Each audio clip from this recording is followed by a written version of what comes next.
Hi, my name is Jeff Gallimore. I'm the Chief Technology and Innovation Officer and a co-founder at Excella.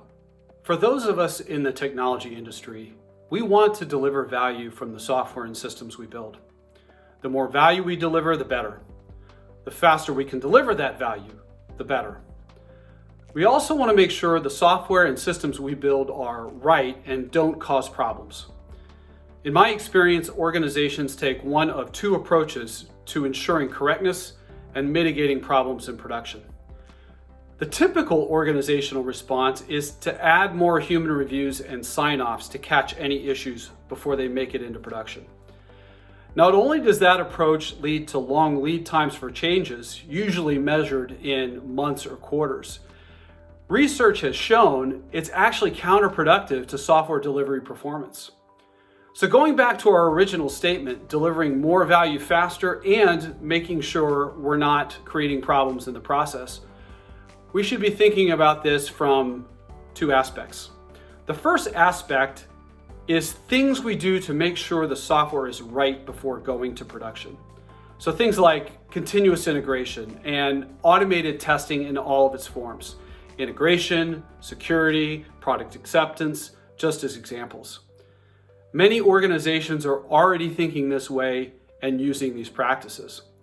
And yet, many organizations are still left with lots of gates, reviews, and sign-offs, like architecture reviews, operational readiness reviews, and product acceptance.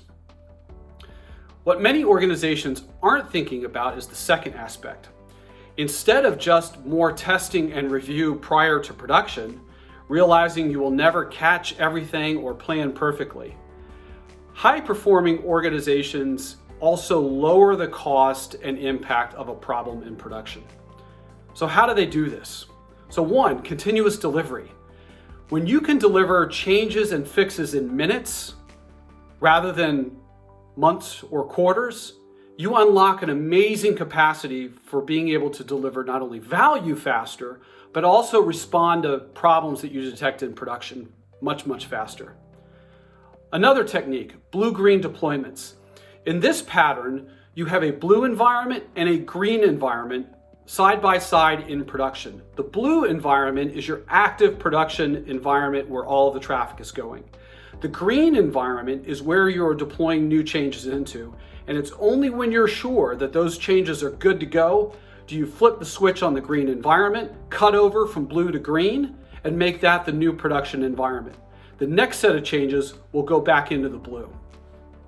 Canary releases are similar to BlueGreen, where you are doing releases to a small number of users or a small amount of traffic to basically test out whether those features are good to go and those changes are ready.